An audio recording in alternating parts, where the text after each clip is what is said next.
Hi viewers అందరికీ నమస్కారం. మన ఇంట్లో అత్యంత పవిత్రమైనటువంటి ప్రదేశం ఏమిటంటే మన ఇంటి పూజా మందిరం. ప్రతిరోజు దేవుడికి పూజలు చేస్తూ ఉంటాము. అయితే పూజలో భాగంగా పూజా మందిరాన్ని శుభ్రం చేసేటప్పుడు తప్పనిసరిగా కొన్ని నియమాలనైతే పాటించాలి. అప్పుడే మీ పూజా మందిరం చాలా పవిత్రంగా ఉంటుంది. మీరు చేసే పూజలకు రెట్టింపు పుణ్య ఫలితము లభిస్తుంది. పూజా మందిరాన్ని శుభ్రం చేసేటప్పుడు కొన్ని నియమాలను పాటించకపోతే మాత్రం ఇంట్లోకి నెగటివ్ ఎనర్జీ వస్తుంది. మీ కుటుంబ సభ్యులు అనేకమైన ఇబ్బందులను ఎదుర్కొంటారు. కాబట్టి పూజా మందిరాన్ని శుభ్రం చేసేటప్పుడు ఎలాంటి జాగ్రత్తలను పాటించాలి, ఇంట్లో దీపారాధన చేసేవారు ఎలాంటి నియమాలను పాటించాలో ఇప్పుడు మనం ఈ వీడియోలో వివరంగా తెలుసుకుందాం. ముందుగా ఈ వీడియోకి ఒక లైక్ కొట్టి మన ఛానల్ని సబ్స్క్రైబ్ చేసుకోండి. వాస్తు శాస్త్రం ప్రకారం పూజా మందిరం అనేది ఈశాన్య దిశలోనే ఉండాలి.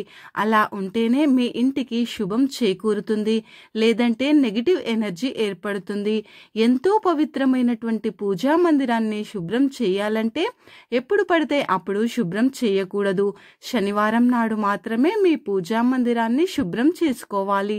వాస్తు శాస్త్రం ప్రకారం ప్రతి శనివారం ఖచ్చితంగా పూజ గదిని శుభ్రం చేసుకోవాలి. ఇలా ఎవరైతే చేస్తారో అలాంటి ఇళ్లల్లో ఆకస్మిక ధనలాభం చేకూరుతుంది. శనివారం నాడు కుదరకపోతే గురువారం నాడు కానీ లేదంటే ఏకాదశి నాడు కానీ పూజా మందిరాన్ని శుభ్రం చేసుకోవచ్చు. పూజా మందిరాన్ని శుభ్రం చేసే సమయంలో దేవుడి చిత్రపటాలను పొరపాటున కూడా నేలపైన పెట్టకూడదు. దేవుడి యొక్క చిత్రపటాలను నేలపైన పెడితే దైవశక్తి అంతా కూడా నశించిపోయి మీ ఇంట్లోకి దుష్ట శక్తులు ప్రవేశిస్తాయి. అయితే మనలో అనేక మంది పూజ గదిలో న్యూస్ పేపర్లను వేస్తూ ఉంటాము. కానీ ఇలా మాత్రం అస్సలు చేయకూడదు. ఎందుకంటే ఈ న్యూస్ పేపర్లో ఎన్నో చావు వార్తలు ఉండవచ్చు. దీని వలన మీరు చేసే పూజలకు పుణ్యం అనేది రాకపోవచ్చు. కాబట్టి న్యూస్ పేపర్లను మాత్రం మీ పూజ గదిలో వేయకండి. పూజా మందిరాన్ని శుభ్రం చేసిన తర్వాత పూజా మందిరంలో గంగాజలం చల్లుకోవాలి. ఇలా చేయడం వల్ల లక్ష్మీదేవి యొక్క అనుగ్రహం కలుగుతుంది. గంగాజలం అందుబాటులో లేనటువంటి వారు పసుపు నీళ్లను చల్లుకోండి. మీ పూజా మందిరం గోడల మీద ఒక స్వస్తిక్ గుర్తును గీయండి. పూజా మందిరంలో స్వస్తిక్ గుర్తు ఉంటే మీ ఇంటికి చాలా మంచి జరుగుతుంది. వాస్తు ప్రకారం మీరు పూజ చేసేటప్పుడు మీ ముఖం ఎల్లప్పుడూ తూర్పు వైపున ఉండాలి. తూర్పు ముఖంగా పూజించటం వలన ఇంట్లో సుఖ సంతోషాలు లభిస్తాయి. అలాగే పశ్చిమ ముఖంగా పూజించడం వలన మీ ఇంటి సంపద పెరుగుతుంది. పూజా మందిరంలో ఉండే దేవుని యొక్క విగ్రహాలు 7 అంగుళాల కంటే ఎక్కువగా ఉండకూడదు. సాధారణంగా ఇంట్లో దీపారాధన చేసేటప్పుడు కుందిలో 2 వత్తులు వేసి 2 జ్యోతులు వెలిగిస్తాము. అయితే మన జన్మరాశిని దీపంలో ఎన్ని వత్తులు వేయాలో శాస్త్రాలలో స్పష్టంగా వివరించారు. మేషరాశి, ధనస్సు రాశి అలాగే కర్కటక రాశి వారు 3 వత్తులతో దీపారాధన చేయాలి. వృషభ రాశి, కుంభరాశి అలాగే కన్యా రాశి వారు 4 వత్తులతో దీపారాధన చేయాలి. సింహరాశి, వృశ్చిక రాశి మరియు మీనరాశుల వారు 5 వత్తులతో దీపారాధన చేయాలి. తులారాశి వారు 6 వత్తులతో దీపం వెలిగించాలి. మిథున రాశి మరియు కర్కటక రాశి వారు 7 వత్తులతో దీపారాధన చేయాలి. మీ జన్మరాశిని బట్టి ఇలా దీపారాధన చేస్తే మీరు చేసే పూజలకు రెట్టింపు పుణ్య ఫలితం లభిస్తుంది. దేవుని ఆశీర్వాదం మీ ఇంటిపైన ఖచ్చితంగా ఉంటుంది. దీపంలోనే దేవతలందరూ నివసిస్తారు. దీపం వెలిగించిన మరుక్షణమే ఆ ప్రాంతం అంతా దైవశక్తులతో నిండిపోతుంది.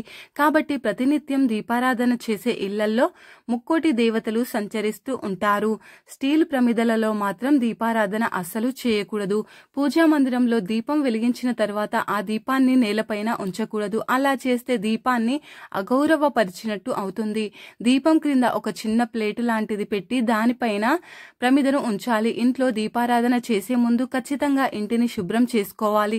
దీపారాధన చేసే ప్రదేశంలో నీటితో శుభ్రంగా తుడిచి బియ్య పిండితో ముగ్గు వేసి కొద్దిగా పసుపు కుంకుమలను చల్లి ఆ ముగ్గు మీద దీపం వెలిగించాలి. ఇలా దీపం వెలిగించాక ప్రమిదకు పసుపు రాసి కుంకుమ బొట్టు పెట్టి పుష్పాలను సమర్పించి సర్వదేవతా స్వరూపమైన దీపానికి నమస్కారం చేసుకోవాలి. సాధారణంగా అయితే మనలో అనేక మంది అక్షింతలను ఇంట్లో అంతగా ఉపయోగించరు. శుభకార్యాలను చేసేటప్పుడు మాత్రమే అక్షింతలను ఎక్కువగా ఉపయోగిస్తారు.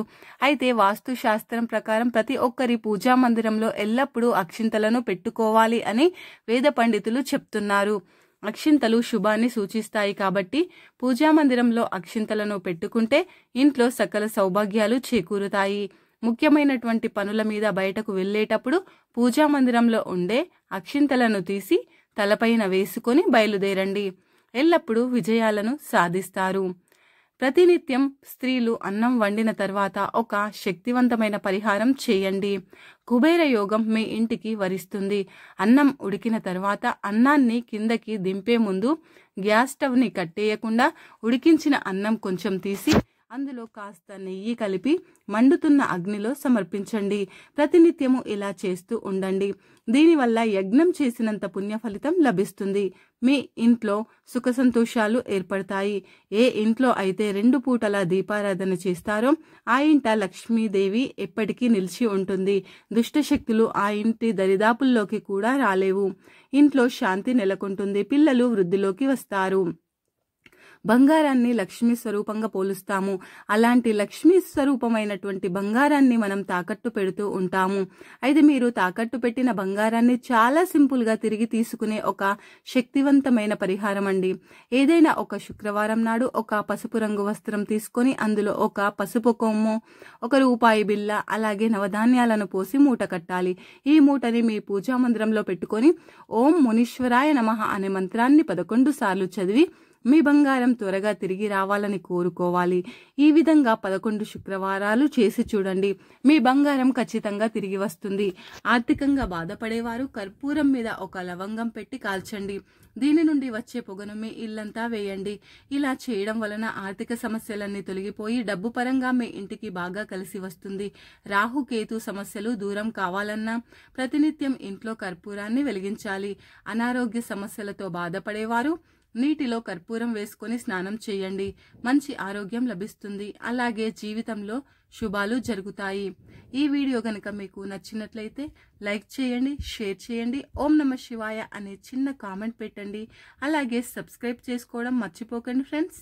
ధన్యవాదములు.